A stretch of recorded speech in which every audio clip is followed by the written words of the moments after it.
ఒక ఊరిలో పిచ్చుక తన స్నేహితులతో కలిసి చాలా సంతోషంగా జీవిస్తుండేది.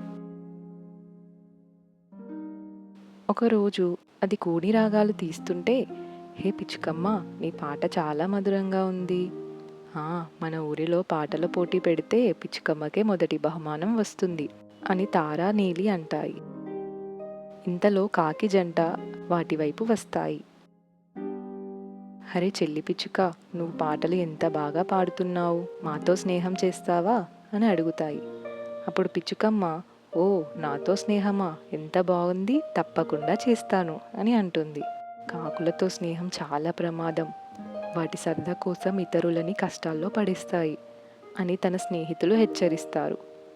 మీరెందుకు అనుమానపడుతున్నారు, అవి ఎంత సరదాగా ఉన్నాయి, నాకు మంచి వాళ్ళలానే కనిపిస్తున్నారు అని పిచ్చుక అంటుంది.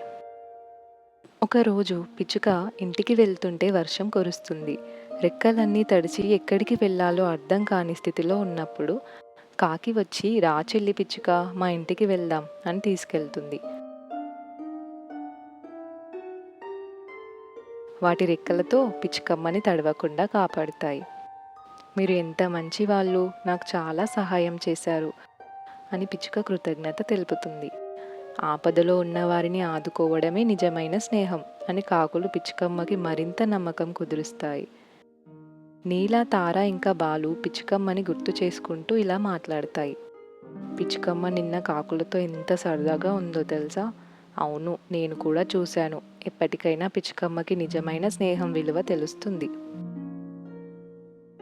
మరోపక్క కాకులు, పిచ్చుకమ్మ మనల్ని ప్రాణ స్నేహితులు అనుకుంటుంది, పూర్తిగా నమ్మింది అంటూ ఇలా మాట్లాడతాయి. ఒక సాయంత్రం, చెల్లి పిచ్చుక, మనం ఈరోజు ఒక ఆట ఆడుకుందామా అని అంటారు. పిచ్చుకకి అర్థం కాక ఏ మాట అని అడుగుతుంది.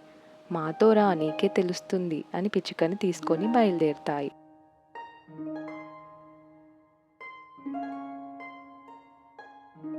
అలా వెళ్తూ ఒక పొలంలోకి వాలి పంటంతా తింటాయి. పిచ్చుకకి కాకులు ఏం చేస్తున్నారో అర్థం కాక అయోమయంగా చూస్తుంది. అప్పుడు కాకి, రా పిచ్చుకమ్మ, నువ్వు కూడా ఇలా పంటంతా తిని నాశనం చేయి, ఇదే మేము చెప్పిన ఆట అని మాటల్లో పెడతాయి. ఇంతలో రైతు పంట నాశనం చేస్తున్న పక్షుల వైపు చాలా కోపంగా వస్తాడు. కాకులు తెలివితో ముందే అక్కడి నుంచి ఎగిరిపోతాయి. వాటి పన్నాగం ఫలించినందుకు గంతులు వేస్తాయి. పాపం పిచ్చుక మాత్రం అక్కడే ఉండి రైతు చేత దెబ్బలు తింటుంది. మెల్లిగా తన పాత స్నేహితుల దగ్గరికి వెళ్ళి మోసపోయిన సంగతి వివరిస్తుంది. అప్పుడు నీలి, లీల ఇంకా బాలు, ఇప్పటికైనా నిజమైన స్నేహం ఏంటో తెలుసుకున్నావని, చెడ్డవాళ్లతో స్నేహం చేస్తే నీ గుణం ఎంత మంచిదైనా నిన్ను చెడ్డవారిలానే చూస్తారని చెప్పి క్షమిస్తాయి. పిచ్చుకమ్మ, బాలు, నీలి మరియు లీల ఎప్పటిలానే మంచి స్నేహితులుగా కొనసాగుతారు.